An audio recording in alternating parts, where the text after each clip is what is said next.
जिस लड़का और लड़की का विवाह नहीं हो रहा, बहुत हताश हो गए, परेशान हो गए, विवाह संबंध जमी नहीं रहा, किसी भी बुधवार के दिन तांबे के कलश में चने की दाल को भर लीजिए, किसी भी बुधवार, और तांबे के कलश में चने की दाल को भर लो, उसमें 2 गोल सुपारी रख लो, पूजन वाली सुपारी रखकर 2 सिक्के उसमें रख लो, पीले कपड़े से मुख बांध दो, उसका पूजन करो बुधवार के दिन भी, और गुरुवार के दिन उसका पूजन स्नान करने के बाद करना, पर घर में किसी से बात मत करना, मुख से शब्द मत बोलना, मुख झूठा मत करना।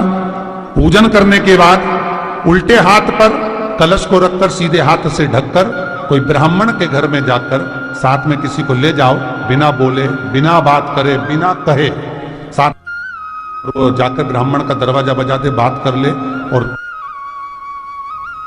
में गया वो, पर तुम्हें नहीं बोलना है, और वो कलश ब्राह्मण के अपनी कामना कर कर वो कलश का दान दे दिया जाए।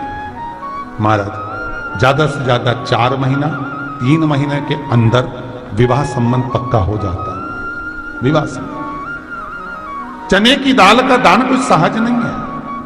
जिस नारी का रजोधर्म के अंतर्गत नारी को जो परेशानियां होती हैं, कोई के 8 दिन पहले, 4 दिन पहले, 3 दिन पहले कहीं ना कहीं रजोधर्म के अंतर्गत जो बीमारियां होती हैं, उसके लिए महाराज 7 चने की दाल के दाने तुलसी महारानी के सामने कटोरी में रखकर तुलसी के 3 पत्ते उसमें डालकर अपनी मनोकामना कर कर तुलसी में 3 बार जल छोड़कर वो तुलसी और वो चने की दाल ले जाएं और उसको धीरे धीरे कर कर एक एक कर कर सुबह शाम दोपहर में उसको खा लीजिए। रजोधर्म से जुड़ी हुई परेशानी समाप्त। कोई सहज नहीं है महाराज। चने की दाल को स्वर्ण दान का भी भाव कहा गया। हमारे हिंदू धर्म में चने की दाल को स्वर्ण दान भी करते हैं। जो व्यक्ति स्वर्ण दान नहीं कर पाता वो चने की दाल का दान कर देता है, तो स्वर्ण दान के बराबर मान्य है महाराज। फिर निवेदन करा, चने की दाल का व्याख्यान वर्णन फिर किया गया।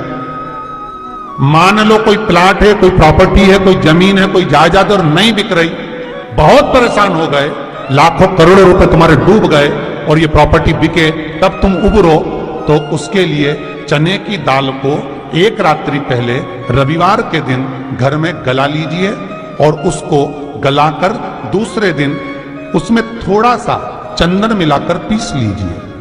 पर पीसना आपको मिक्सर में नहीं है, पीसना आपको सिलबट्टे पर, चकोटी पर जो आपके यहाँ उससे उसको पीस लीजिए। और पीसने के बाद उसमें थोड़ा सा दूध मिलाकर शिव मंदिर में जाकर शंकर भगवान के शिवलिंग का सोमवार के दिन लेपन करिए। लेपन कर कर अपनी कामना कर कर शिवलिंग पर 3 उंगलियां लगा लीजिए महाराज, अपनी कामना कर कर। जो 3 उंगलियां आपने लगाई है, उंगली हटाते समय चंदन के लेपन को जो लगाया आपने, चने की दाल का लेपन, स्वर्ण का लेपन, उसको हम कहते हैं स्वर्ण लेपन, उसको लेकर आ जाइए महाराज। उसको थोड़ा सा लेकर आ जाओ, एक किसी भी फूल में उसको लगाकर जो जमीन, जो प्रॉपर्टी, जो जगह बेचना है वहां पटक दीजिए महाराज। उसके ग्राहक आना चालू हो जाएंगे और वो प्रॉपर्टी शीघ्र बिक जाएगी। अपनी कामना के अनुसार बिकेगी कि कितने में आपको बेचना, अपने अनुसार। महाराज चने की दाल स्वर्ण दान के बराबर है। चने की दाल को सहज नहीं समझा जाता। गुरु भक्ति के लिए बहुत मूल है। माताएं कई बार पीले गुरुवार करती हैं या केले के पेड़ के नीचे पूजन करती है तो चने दाल समर्पित करती है। क्यों करती है? उसका भाव है स्वर्ण दान के बराबर,